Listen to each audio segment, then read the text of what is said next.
भगवद गीता तीसरे अध्याय के महात्म्य में श्री भगवान कहते हैं कि जन स्थान में एक जड़ नामक ब्राह्मण था जो कौशिक वंश पे उत्पन्न हुआ था। उसने अपना जातीय धर्म छोड़कर बनिए की वृत्ति में अपना मन लगाया। उसे पराई स्त्रियों के साथ व्यभिचार करने का व्यसन पड़ गया था। वह सदा जुआ खेलता, शराब पीता और शिकार खेलकर जीवों की हिंसा किया करता था। इसी प्रकार उसका समय बीतता था। धन नष्ट हो जाने पर वह व्यापार के लिए बहुत दूर उत्तर दिशा में चला गया। वहाँ से धन कमाकर घर की ओर लौटा। बहुत दूर तक का रास्ता उसने तय कर लिया था। एक दिन जब सूर्यास्त हो जाने पर दसों दिशाओं में अंधकार फैल गया, तब वह एक वृक्ष के नीचे लेट गया। उसे लुटेरों ने धर दबाया और शीघ्र ही उसके प्राण ले लिए। उसके धर्म का लोप हो गया था, इसलिए वह बड़ा भयानक प्रेत हुआ। उसका पुत्र बड़ा धर्मात्मा और वेदों का विद्वान था। उसने अब तक पिता के लौट आने की राह देखी। जब वे नहीं आए तब उनका पता लगाने के लिए वह स्वयं भी घर छोड़कर चल दिया। वह प्रतिदिन खोज करता, मगर राहगीरों से पूछने पर भी उससे उनका कोई समाचार नहीं मिलता था। बहुत दिनों के बाद एक दिन एक मनुष्य से उसकी भेंट हुई जो उसके पिता का सहायक था। उसने सारा हाल पुत्र को बताया। उसने पिता की मृत्यु पर बहुत शोक किया। वह बड़ा बुद्धिमान था। बहुत कुछ सोच विचार कर पिता का पारलौकिक कर्म करने की इच्छा से आवश्यक सामग्री साथ लेकर उसने काशी जाने का विचार किया। मार्ग में 7-8 मुकाम डालकर वह 9वें दिन उसी वृक्ष के नीचे पहुंचा जहां इसके पिता की मृत्यु हुई थी। उस स्थान पर उसने संध्योपासना की और गीता के तीसरे अध्याय का पाठ किया। इसी समय आकाश में बड़ी भयानक आवाज़ हुई। उसने अपने पिता को भयंकर आकार में देखा। फिर तुरंत ही अपने सामने आकाश में उसे एक सुंदर विमान दिखाई दिया जो महान तेज से व्याप्त था। उसमें अनेकों क्षुद्र घंटिकाएं लगी थीं। उसके तेज से समस्त दिशाएं आलोकित हो रही थीं। यह दृश्य देखकर उसके चित्त की व्यग्रता दूर हो गई। उसने विमान पर अपने पिता को दिव्य रूप धारण किए विराजमान देखा। उनके शरीर पर पीताम्बर शोभा पा रहा था और मुनिजन उनकी स्तुति कर रहे थे। उन्हें देखते ही पुत्र ने प्रणाम किया। तब पिता ने भी उसे आशीर्वाद दिया। तत्पश्चात उसने पिता से यह सारा वृत्तांत पूछा।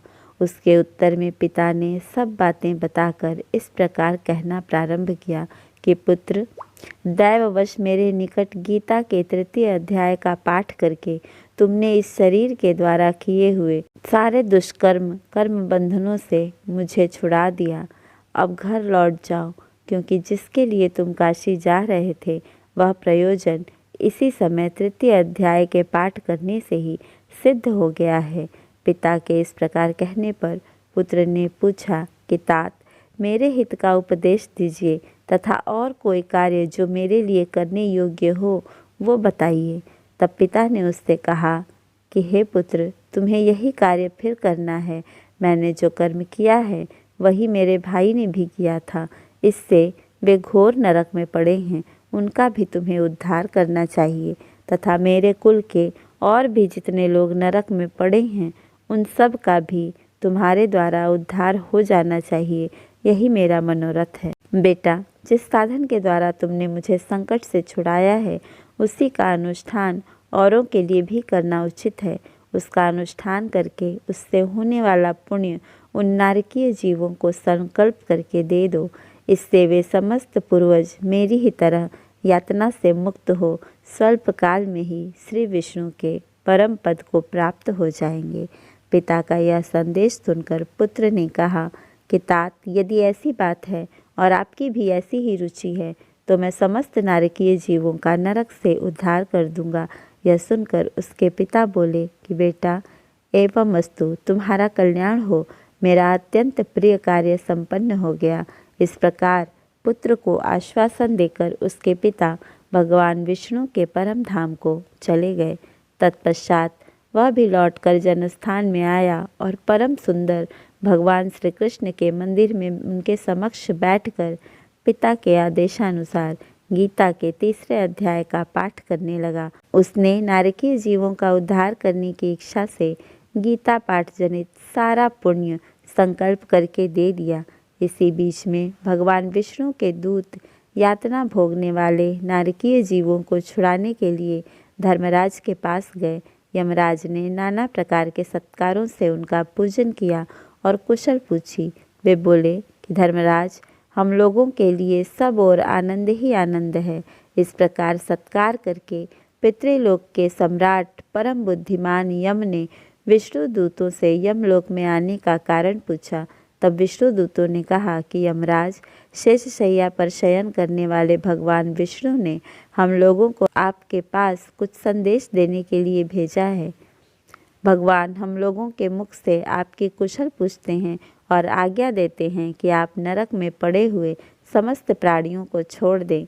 अमित तेजस्वी भगवान विष्णु का यह आदेश सुनकर यम ने मस्तक झुकाकर उसे स्वीकार किया और मन ही मन कुछ सोचा। तत्पश्चात मदोन्मत्त नारकीय जीवों को नरक से मुक्त देखकर उनके साथ ही वे भगवान विष्णु के वास स्थान को चले। यमराज श्रेष्ठ विमान के द्वारा जहाँ क्षीर सागर है वहाँ जा पहुँचे। यमराज बोले कि संपूर्ण जगत का निर्माण करने वाले परमेश्वर, आपका अंतःकरण अत्यंत निर्मल है। आपके मुख से ही वेदों का प्रादुर्भाव हुआ है। आप ही विश्व स्वरूप और इसके विधायक ब्रह्मा हैं। आपको नमस्कार है। दानवेंद्रों का अभिमान चूर्ण करने वाले भगवान विष्णु को नमस्कार है। इस प्रकार स्तुति करके यमराज ने हाथ जोड़कर कहा कि जगत गुरु, आपके आदेश से इन जीवों को गुण रहित होने पर भी मैंने छोड़ दिया है। अब मेरे योग्य और जो कार्य हो उसे बताइए। उनके इस प्रकार कहने पर भगवान मधुसूदन मेघ के समान गंभीर वाणी द्वारा मानो अमृत को रस से सींचते हुए बोले कि यमराज, तुम सबके प्रति समान भाव रखते हुए लोगों का पाप से उद्धार कर रहे हो। तुम पर देहधारियों का भार रखकर मैं निश्चिंत हूँ। अतः तुम अपना काम करो और अपने लोक को लौट जाओ। यह कहकर भगवान अंतर्ध्यान हो गए। यमराज भी अपनी पुरी को लौट आए। तब वह ब्राह्मण अपनी जाति के और समस्त नारकीय जीवों का नरक से उद्धार करके स्वयं भी श्रेष्ठ विमान द्वारा श्री विष्णु धाम को चला गया।